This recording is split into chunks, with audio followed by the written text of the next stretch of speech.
Okay. Hello chatters, my name is Rohit and you are watching Wrestle Chatter.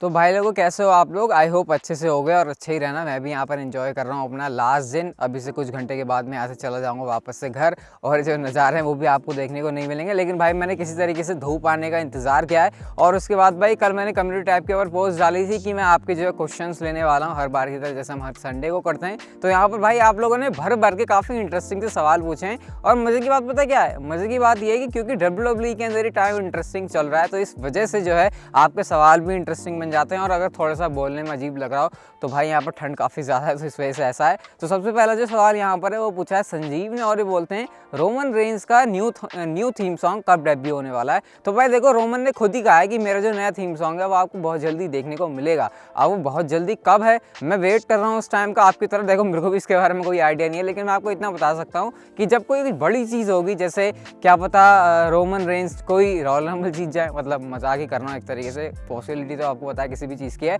लेकिन जब कोई बड़ा occasion होगा ना उस टाइम पर शायद हमको ये चीज़ देखने को मिलेगी, क्योंकि हर बार जब कुछ नया रोमन रेंज के साथ होता है तो वो कुछ नया करते हैं। जैसे एक बार उन्होंने जो अपने हाथ में गॉन्टलेट पहन लिया था गोल्डन वाला, उसके बाद वो बिना टी शर्ट के करते हैं। तो कोई बड़ी चीज़ का वेट करो, शायद उस टाइम पर हमको देखने को मिल जाएगा। और अभी तो शायद उसके ऊपर काम भी चल रहा होगा, म्यूजिक के ऊपर, क्योंकि म्यूजिक भी तो भाई रोमन रेंज को बढ़िया ही देना है। इसके बाद अगला क्वेश्चन है रेसल चैटर फैन क्लब का ही क्वेश्चन है भाई, द ग्रेट खली को हॉल ऑफ फेम में क्यों नहीं लिया गया, ये इनका सवाल है। तो भाई अभी भी ग्रेट खली हॉल ऑफ फेम में आ सकते हैं, ऐसा कुछ नहीं है। मतलब आपको पता है WWE के अंदर ग्रेट खली भले ही वैसे रेसलर ना रहे हों जैसे कि हम लोग देखते हैं, मतलब इतना ज़्यादा उनको अप्रिशिएट नहीं किया जाता ऐसा मुझे लगता है, लेकिन फिर भी जायंट होने की वजह से मुझे लगता है उनकी एंट्री जो है हॉल ऑफ फेम में बननी चाहिए। तो ये सीन है भाई, बाकी अभी तो आगे टाइम है, देखो आप किसी हॉल ऑफ फेम के अंदर आपको देखने को मिल जाएंगे। इसके बाद नेक्स्ट क्वेश्चन है यहाँ पर रेवन का, और ये बोलते हैं कि सेथ रॉलिंस वापस से आए स्मैकडाउन के ऊपर और उनकी फिर फ्यूड हो रोमन रेंज के साथ। तो भाई ये वाला जो क्वेश्चन है ना वो सबसे ज्यादा लोगों ने पूछा है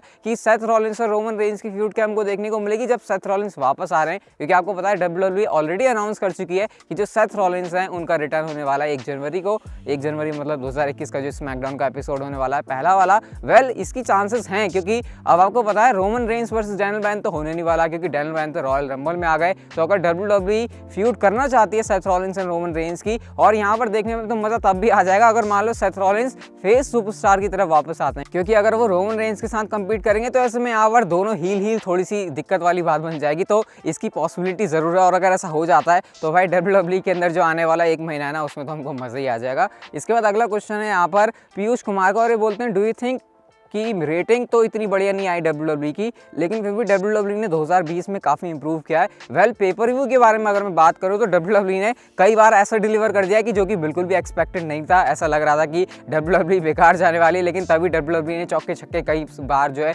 2020 साल में मारे हैं। तो मैं कहूँगा कि WWE ने इंप्रूव ज़रूर किया है पिछले साल से, तो डेफिनेटली मैं कहूँगा, क्योंकि इस साल रेसलिंग देखने में पर्सनली मुझे भी काफ़ी ज़्यादा मज़ा आया। ओवरऑल WWE का प्रोडक्ट कह सकता हूँ सुधरा जरूर है, लेकिन पैंडेमिक की वजह से आपको पता है रेटिंग्स वगैरह का जो सीन है वो तो डाउन ही चला गया। इसके बाद अगला क्वेश्चन है यहाँ पर world BLHM let's go on, जो भी आपका नाम है, द फील्ड को कब टाइटल अपॉर्चुनिटी मिलेगी, डोंट यू थिंक फील्ड को जो है WWE टाइटल मिलना चाहिए। अब सही बताऊं यार, ये फील्ड को ना टाइटल से दूर ही रखो। इसके पीछे रीजन ये नहीं है कि फील्ड को टाइटल मिलना नहीं चाहिए, बल्कि फील्ड भाई अकेले अपनी स्टोरी लाइन के साथ बहुत कमाल कर सकते हैं। आप अंडरटेकर को देखो, क्या उन्होंने इतनी ज्यादा चैंपियनशिप जीती है WWE के अंदर? बिल्कुल भी नहीं, लेकिन उनका कैरेक्टर देखो कितना बढ़िया था। तो फील्ड के बारे में भी यही कहूंगा भाई, उनको चैंपियनशिप से दूर ही रखो, क्योंकि जब वो हारेंगे तो लगता है भाई फील्ड कितने ज्यादा वीक दिखाई दे रहे हैं, जैसा हम लोगों ने गोल्डबर्ग के साथ देखा था। तो फील्ड को टाइटल से दूर ही रखोगे मेरे हिसाब से तो वो बढ़िया रहेगा, क्योंकि बिना टाइटल के वो इतना कमाल कर सकते हैं जितना कोई सुपरस्टार टाइटल के साथ नहीं कर सकता। और ये बात मैं कह रहा हूँ जो कि बहुत ज्यादा बड़ी बात है। इसके बाद अगला क्वेश्चन फिर से आ गया भाई रेसल चैटर फैन क्लब का,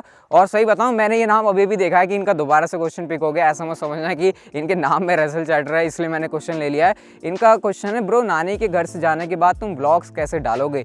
तो देखो जैसे आपको पता है व्लॉग चैनल अगर आपने नहीं देखा तो इस समय आई बटन पर लेटेस्ट व्लॉग आ रहा होगा, या फिर आप डिस्क्रिप्शन में जाकर हमारा व्लॉग चैनल जो है सब्सक्राइब कर सकते हो। जैसे ही 100 के होंगे तो वहाँ पर जो है मैं गिव अवे निकालने वाला हूँ, तो अभी तक आपने सब्सक्राइब नहीं किया तो कर सकते हो। और भाई व्लॉग्स आपको इस चैनल के ऊपर कंटिन्यू देखने को मिलेंगे, भले ही नेचर के नहीं, लेकिन मैं काफ़ी इंटरेस्टिंग प्लान कर रहा हूँ। तो उस चैनल के ऊपर काफ़ी कुछ मसाला आने वाला है आने कुछ टाइम में। आने वाले कुछ टाइम में।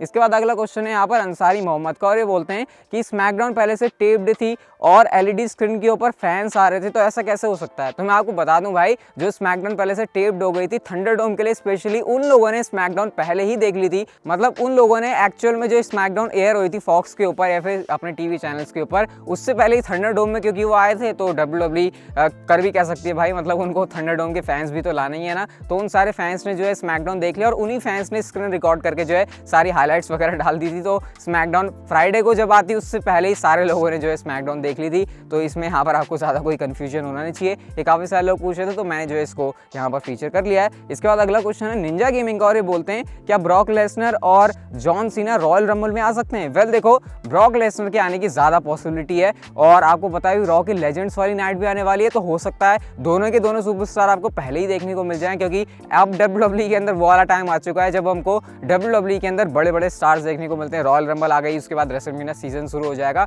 तो पूरे चांसेस आप लोग कह सकते हो ब्रॉक लेसनर का तो एटलीस्ट मैं कह ही सकता हूँ कि भाई कुछ ही दिन दूर है और शायद फिर से आपको दोबारा से टेलीविजन के ऊपर देखने को मिल जाएंगे। बाकी जॉन सीना की बात करें, अगर WWE ने उनको अप्रोच किया होगा तो वो भी भाई आपको जल्दी से रॉयल रंबल के अंदर भी देखने को मिल सकते हैं या फिर हो सकता है उससे पहले भी। इसके बाद जो अगला क्वेश्चन है वो है IPL हाईलाइट्स का और ये बोलते हैं Roman Reigns is more deserving superstar for male superstar of the year than Drew McIntyre. अब हाँ, ये काफ़ी सारे लोगों ने पूछा था और इसके ऊपर मेरा क्या ओपिनियन है। देखो यार, ड्रू मैकिंटायर को ना रहने दो, उनको मेल सुपरस्टार इस साल रहने दो, क्योंकि ये साल उनका है। एटलीस्ट उन्होंने पहले से काफ़ी ज़्यादा इंप्रूवमेंट करी है। Roman Reigns already top star हैं WWE के अंदर और इस साल उन्होंने अपना लेवल बढ़ाया है, लेकिन ड्रू मैकिंटायर ने अपना जो कह सकते हैं ना लेवल, उसको मतलब समझ जाओ मैं क्या कहना चाह रहा हूँ। ड्रू मैकिंटायर टॉप स्टार बने अब, जबकि रोमन रेंस पहले से ही थे। तो अगर आप इस साल की बात करो तो मेरे ख्याल से वो अवार्ड ड्रू मैकिंटायर को मिलना चाहिए। ऐसा नहीं है कि रोमन रेंस ने नहीं किया इस साल कुछ, हाँ उन्होंने ब्रेक जरूर लिया था, लेकिन जब वो वापस आए इतना उन्होंने हमें एंटरटेन कर दिया कि वो जो महीने वो गायब थे ना उसकी भी वसूली होगी। लेकिन फिर भी यार, मतलब ये साल ड्रू मैकिंटायर के लिए रहने दो। आपको पता है मुझे दोनों ही स्टार्स पसंद है, लेकिन मेरे ख्याल से ड्रू मैकिंटायर जीते वो एक सही चीज़ थी। इसके बाद अगला क्वेश्चन है हर्षदीप सिंह का और ये बोलते हैं रॉयल रंबल में क्या क्राउड आ सकता है? वेल, इसके पीछे WWE पूरी तरीके से लगी हुई है कि कैसे भी करके वो रॉयल रंबल के अंदर क्राउड लेकर आ जाए। WWE ने डेट तो अनाउंस कर दी कि 31 जनवरी को ये होने वाला है, लेकिन WWE ने लोकेशन अनाउंस नहीं करी है, ना ही उन्होंने ऐसा मेंशन किया कि ये थंडरडोम के अंदर ही होगा। तो ऐसे में अगर WWE कोई जुगाड़ बैठा लेती है तो ऐसा भी हो सकता है कि गाइस आपको ट्रॉपिकाना फील्ड, जहां से रॉ स्मैकडाउन या फिर पेपर-व्यूज अभी होते हैं, वहां से नहीं देखने को मिलेगी रॉयल रंबल, बल्कि किसी अलग जगह से हो सकती है जहां पर WWE क्राउड लेकर आ जाए। तो ये एक अपडेट है जो कि मुझे लगा आपके साथ शेयर करनी चाहिए। बाकी कोशिश WWE कर रही है, अब देखो क्या रॉयल रंबल के अंदर जो क्राउड है वो आ पाता है या फिर नहीं। बलवान सिंह का अगला क्वेश्चन है और ये बोलते हैं रोमन की बुकिंग स्ट्रॉन्ग तो नहीं हो रही, क्योंकि हर मैच में उनको या तो जे उसो की जरूरत पड़ती है या फिर उनका लो लगाना पड़ता है, तभी जाके वो मैच जीतते हैं। क्या रोमन रेंस के साथ सही हो रहा है? अब ये नहीं कह सकते यार, मतलब अगर कोई बंदा लो ब्लो यूज़ कर रहा है फिर किसी की मदद ले रहा है तो उसके हील कैरेक्टर को भी तो फायदा हो रहा है ना। आपको पता है यूजुअली WWE के अंदर जो हील सुपरस्टार्स हैं वो ऐसा ही करते हैं। हाँ, ब्रॉक लेसनर के केस में सीन अलग है क्योंकि वो अलग ही तरीके से बुक किए जाते हैं, तो मुझे लगता नहीं है इससे यहाँ पर कोई प्रॉब्लम है। और ओवरऑल जब रोमन रेंस हमको एंटरटेन कर रहे हैं तो फिर चाहे वो लो ब्लो लगाएं, चाहे वो जे उसो की मदद करें। हाँ, कभी कभी जे उसो का बार बार आना इरिटेटिंग जरूर लगता है, लेकिन फिर भी मुझे लगता नहीं है यहाँ पर ऐसी कोई खास दिक्कत है अगर WWE इस तरीके से रोमन रेंस को बुक करे, क्योंकि हर सुपरस्टार की बुकिंग अलग होती है। अगर आप सोचोगे कि रोमन रेंस को बिल्कुल ब्रॉक लेसनर की तरह बुक करें तो फिर भाई ब्रॉक लेसनर और रोमन रेंस में अंतर ही क्या रह जाएगा। इसके बाद अगला क्वेश्चन है यहाँ पर सॉन्ग्स यूनिवर्स का और ये बोलते हैं क्या कभी एलेक्सा ब्लिस भी फील्ड की तरह मास्क पहन के आएंगी? और अगला भी जो क्वेश्चन है वो भी मैं ले लेता हूँ यहाँ पर। ये पूछा है यहाँ पर, पता नहीं आपका नाम क्या है, रेशम लाल करके आपका कुछ नाम है ब्रो, क्या हमें फील्ड अपने न्यू किसी मास्क के साथ देखने को मिल सकते हैं? तो यहाँ पर मास्क वाली बात हो रही है। सबसे पहले तो एलेक्सा ब्लिस, अभी एलेक्सा ब्लिस का एक ही कैरेक्टर है, वो प्लेग्राउंड वाला, जहाँ पर वो हंस हंस के बात करती है। लेकिन सोचो अगर WWE कोई हमको एलेक्सा ब्लिस की ईविल वाली साइड भी दिखाए जहाँ पर वो भी फील्ड की तरह खतरनाक हो, तो डेफिनेटली आपको एलेक्सा ब्लिस भी जो है मास्क में देखने को मिल सकती है इन फ्यूचर। अभी तो भाई काफ़ी लंबी चलनी है स्टोरी लाइन, तो यहाँ पर मास्क एलेक्सा ब्लिस के पास भी आ सकता है। और जहाँ तक बात रही फील्ड के नए मास्क की, तो जैसे कि आपको पता है कि फील्ड को जला दिया जा चुका है, तो हो सकता है हमको उनके गियर में चेंज देखने को मिल जाए, मास्क बदल जाए, उनका लुक बदल जाए। तो मैं ये देखने के लिए काफ़ी एक्साइटेड हूँ और इन सारे सवालों के जवाब तो हमको ब्रेव आईटी दे सकते हैं, क्योंकि अभी वो अपने कैरेक्टर के ऊपर मुझे लगता है काफ़ी काम कर रहे होंगे कि अब मैं मर चुका हूँ, मैं जल चुका हूँ, तो जब मैं वापस आऊँगा तो मुझे क्या करना चाहिए, क्योंकि अपनी जो सारी बुकिंग है ब्रेव आर्ट वो खुद ही करते हैं। तो जो भी होगा कमाल होगा। और हाँ, ये काफ़ी अच्छा आइडिया अगर WWE एलेक्सा ब्लिस को भी मास्क दे देती है और फील्ड हमको नए किसी लुक के साथ देखने को मिलते हैं। अगला क्वेश्चन है हेमंत का और ये बोलते हैं क्या होगा अगर जिंदर महल रॉयल रंबल जीत जाए और इसकी पॉसिबिलिटी कितनी है? वेल, इसकी पॉसिबिलिटी बहुत ही ज़्यादा कम है, क्योंकि अभी मुझे लगता है WWE की नज़रें दूसरे कुछ सुपरस्टार के ऊपर है जो कि शायद ज़्यादा डिजर्विंग है, या फिर WWE उनको एम कर रही है। जैसे कि वो नाम है कीथ ली का, वो नाम है यहाँ पर बिगी का, तो ऐसे यहाँ पर कुछ नाम है जो कि जिंदर महल से तो ऊपर ही हैं। अभी जिंदर महल यार पहले वापस ही आ जाए रॉयल रंबल जीतने के बारे में तो बाद में बात करेंगे, लेकिन हाँ, रॉयल रंबल एक जगह हो सकती है जहाँ पर पॉसिबली जिंदर महल का WWE में रिटर्न हो जाए। अगला क्वेश्चन है यहाँ पर सदीक कुरैशी का, और ये बोलते हैं Alexa bliss and the field versus Randy Orton and his wife का मैच। वेल, बहुत अच्छा आपने आइडिया दिया, और वैसे भी अगर आप रैंडी ओर्टन की वाइफ को देखो तो फिजिकली वो काफ़ी फिट रहती हैं। मुझे ये नहीं पता कि क्या वो रेसल भी कर सकती हैं या फिर नहीं,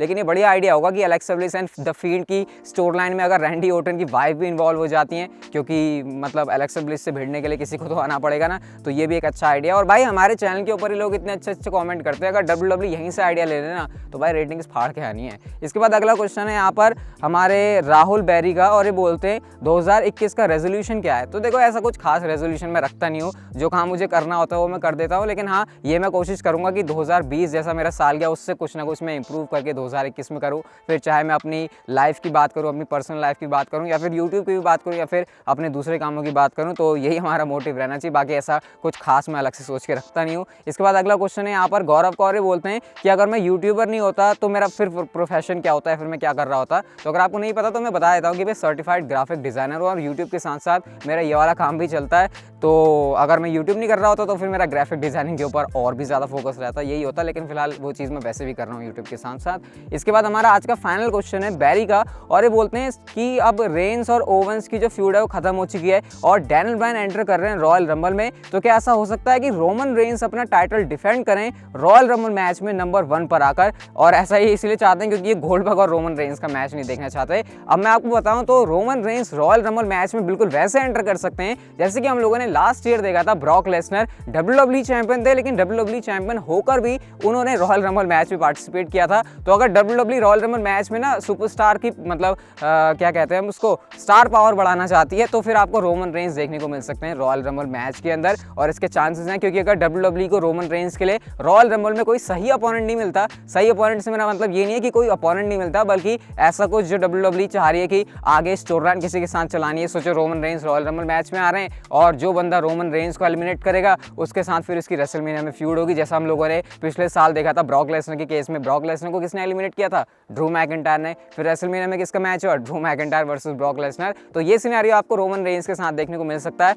और आइडिया भी ये काफी अच्छा होगा। जरूरी नहीं कि रोमन रेंस रॉयल रंबल में यूनिवर्सल चैंपियनशिप को डिफेंड करें, लेकिन हाँ, रॉयल रंबल मैच में जरूर आ सकते हैं। और गाइस, हमारे जो आज के क्वेश्चन थे वो यहीं तक थे। सॉरी, हाथ जोड़ के अगर आपका क्वेश्चन पिक नहीं हुआ तो अगले नेक्स्ट बार जब हम करेंगे तो आपका क्वेश्चन पिक करने की पूरी कोशिश रहेगी। वीडियो गाइस अगर आपको अच्छी लगी तो लाइक किए बिना कहीं मत जाना, और इस चैनल को कर लो सब्सक्राइब, नोटिफिकेशन बेल को ऑन, क्योंकि चैनल के ऊपर आपको प्रो रेसलिंग से जुड़ी ऐसी इंटरेस्टिंग वीडियोस देखने को मिलती रहती हैं। So see you guys in my next video.